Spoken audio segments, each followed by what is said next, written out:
Summary channel, and today we will discuss the situation in the world on the 30th of April of 2026. Today we have lots of very interesting updates, so let's start. And the 30th of April of 2026 from its very beginning promised to be a very promising day.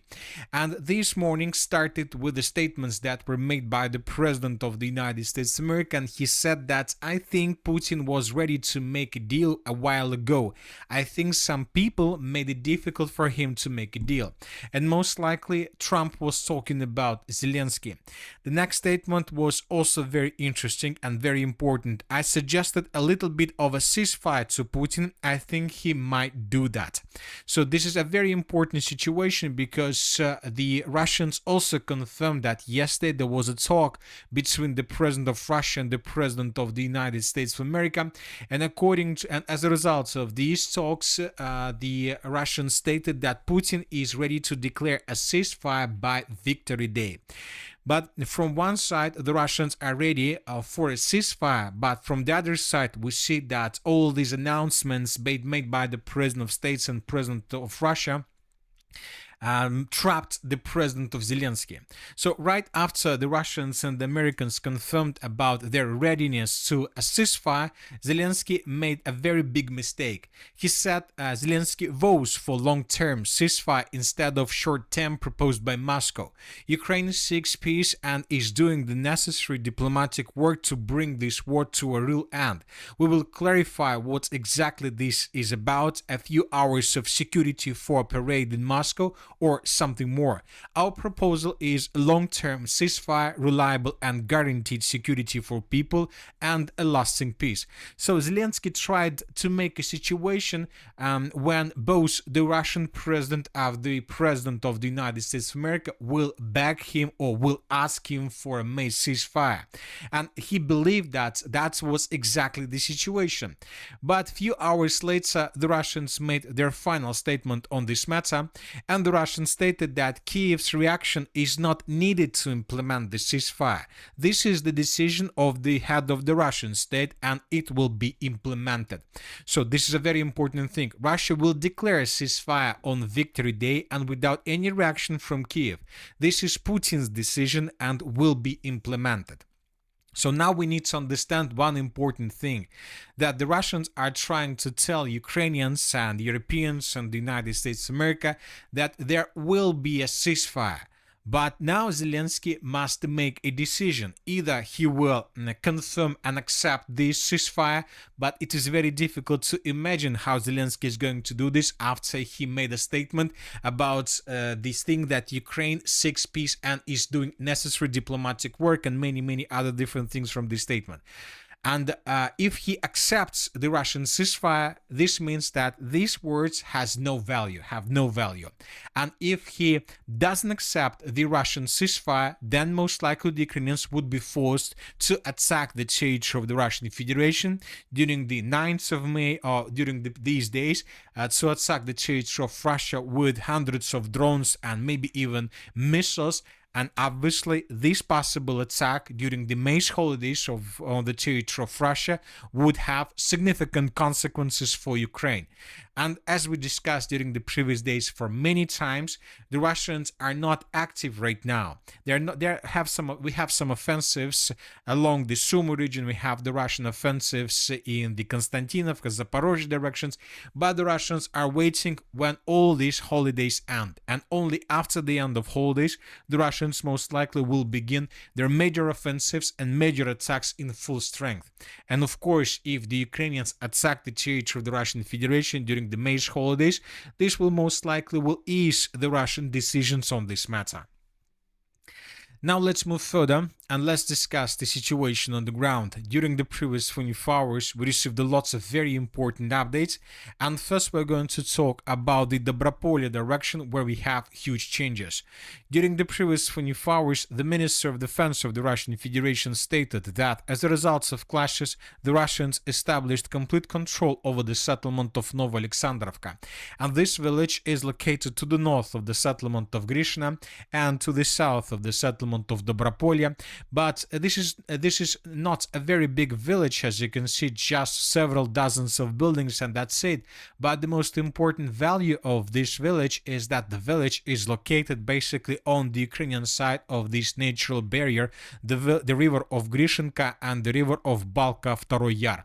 So now the Russians most likely have a stable foothold on the Ukrainian side of this water barrier, and from these positions the Russians will continue offensive operation, most likely first of all in the northwestern direction, with the purpose to take under control the villages of Vasilievka and then the village of Mirne, with the purpose to force the Ukrainians to fall back from this area, and from this foothold Russians most likely will continue offensive operation further. Furthermore, from these positions, most likely the Russians will be able to finish the battle for the Zaporozhskaya mine, which is located to the west of Rodinskaya, because from these positions the Russians have chances to encircle the contingent of the armed forces of Ukraine in this area. Meanwhile, the Russians continue bombing and attacking positions of the armed forces of Ukraine with aviation. The Russians, according to information we have, are going to intensify the number of bombs and aviation strike they're using. The Russians planning to increase the number of attacks till 20,000, 24,000 per month, and this is a very big number. Now let's move further and let's talk about the Konstantinovka direction, where the Russians continue their offensive operation. During the previous 24 hours, as you can see, the Russians once again managed to improve their positions, and this time once again the Russians improved their positions through the eastern flank of the city of Konstantinovka. And these are the changes on the ground between the dates. This is the end of the 28th of April, and this is already the end of the 30th of April of 2026. The Russians, as we can see, improved their position significantly through the eastern flank, and the Russians continue advancing. As for the western flank, during the previous 24 hours, lots of attacks were recorded. The Russians continued bombing the western parts of the city of Konstantinovka with aviation, trying to reduce as many as possible temporary deployment points and strongholds of the armed forces of Ukraine to ruins. In coming days, we expect additional changes in this direction as well.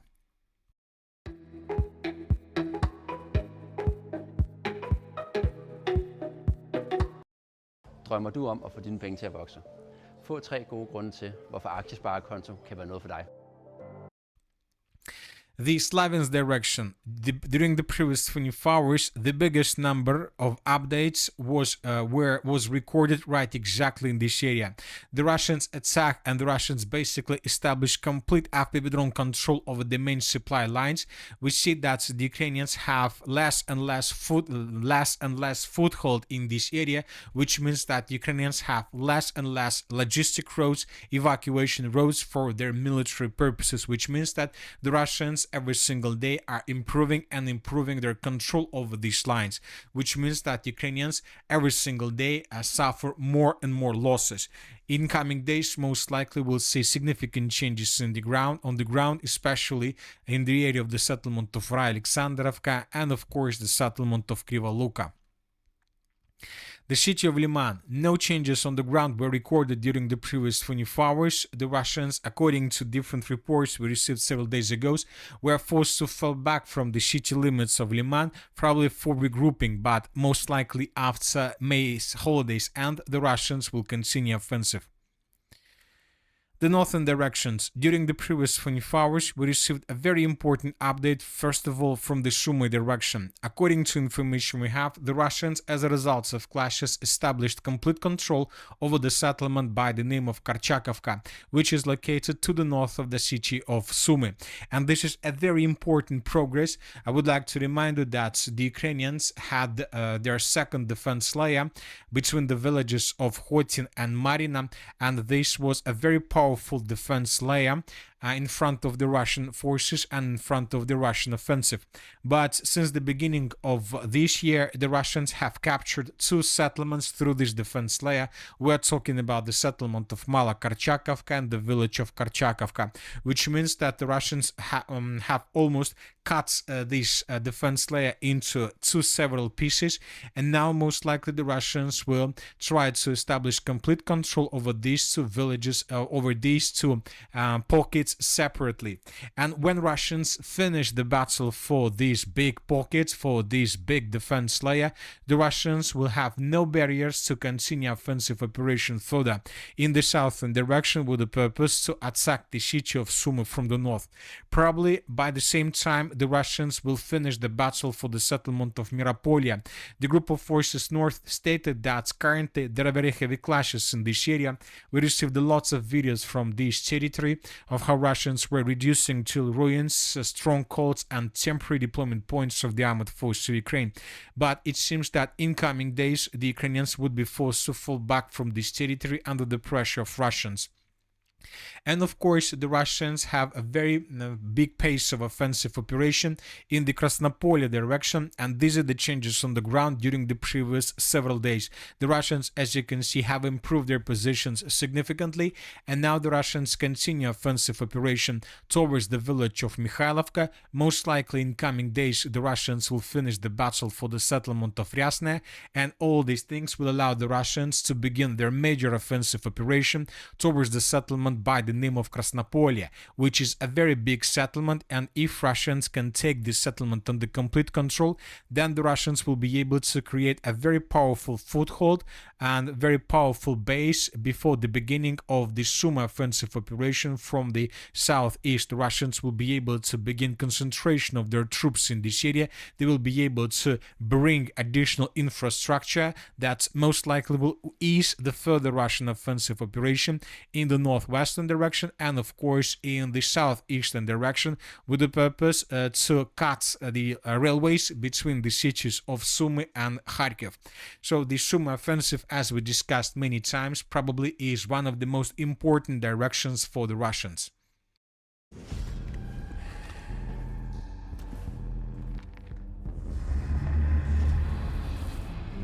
Clear.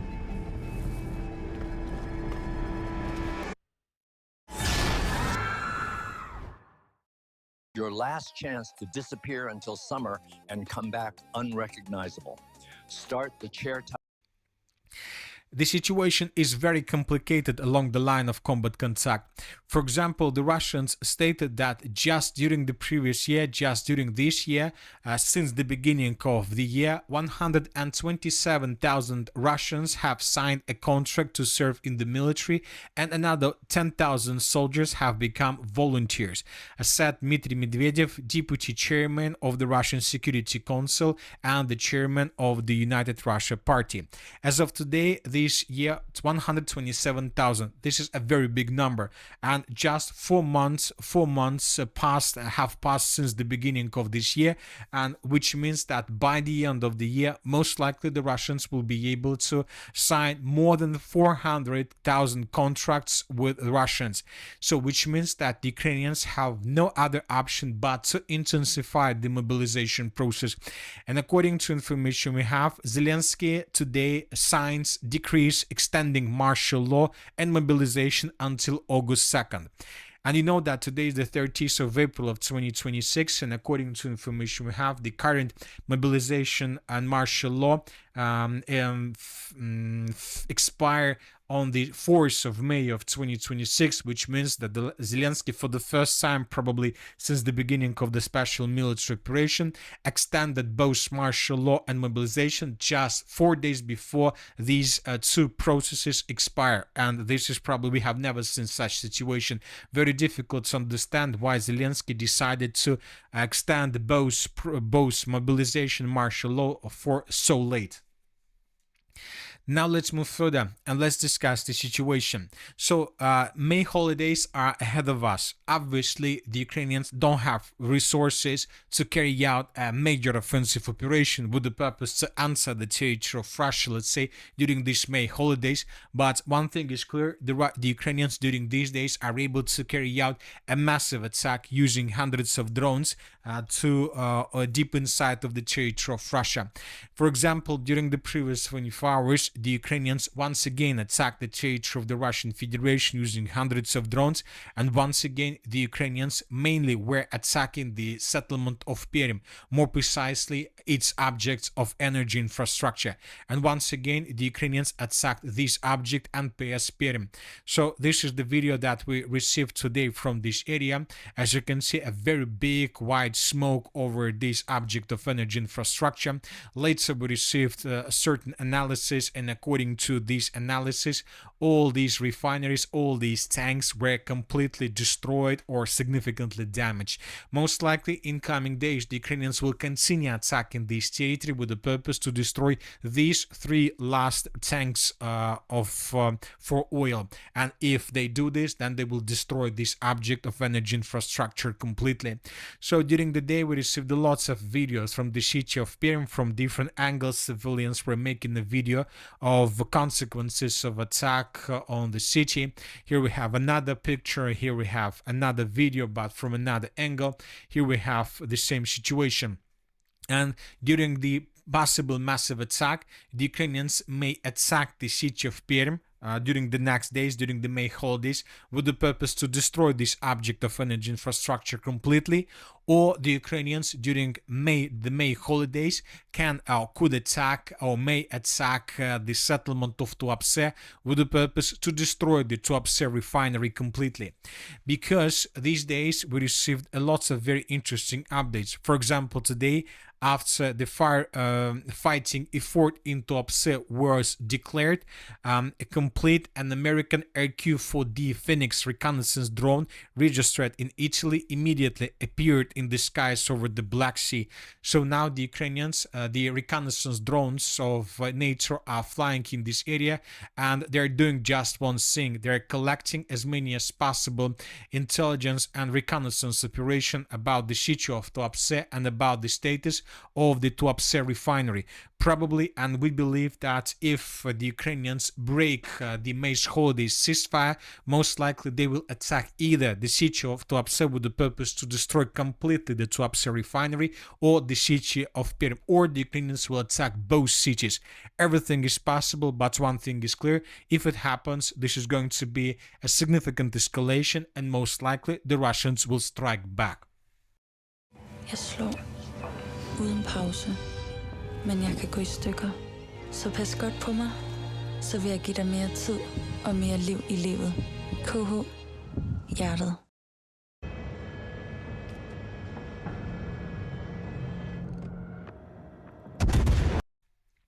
And today, pro-Ukrainian sources and Zelensky himself stated that the Russians are planning to attack a very important and critical objects of infrastructure of the territory Ukraine.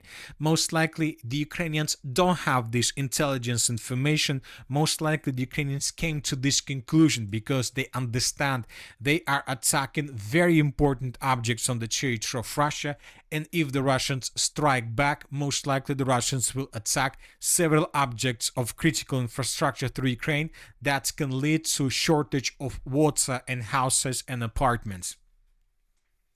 As for the previous day, the Russians also attacked the territory of Ukraine using hundreds of drones, and the Minister of Defense of Ukraine this morning stated that the Russians used 207 drones to attack the territory of Ukraine. And once again, the Russians attacked the city of Dnipro. We have a lot of videos on this matter. In this video, for example, we can see a Russian drone that was attacking something in the central part of the settlement. Here we can see a big fire over the settlement, and the Russians attacked the city of Odessa. Once again, 200 drones the Russians used to attack the southern regions of Ukraine.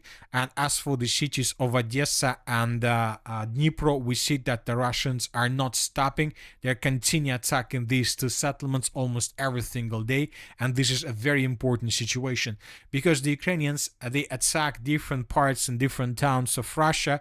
And of course, there are pauses sometimes between strikes. But when talking about Ukraine, when talking about the cities like Dnipro, Zaporozhye, and Kharkiv and Odessa, these towns and these cities, the Russians attack every single day using dozens and dozens of drones. We have covered most of the updates regarding the situation in Ukraine. Now let's talk about very important updates from Europe. According to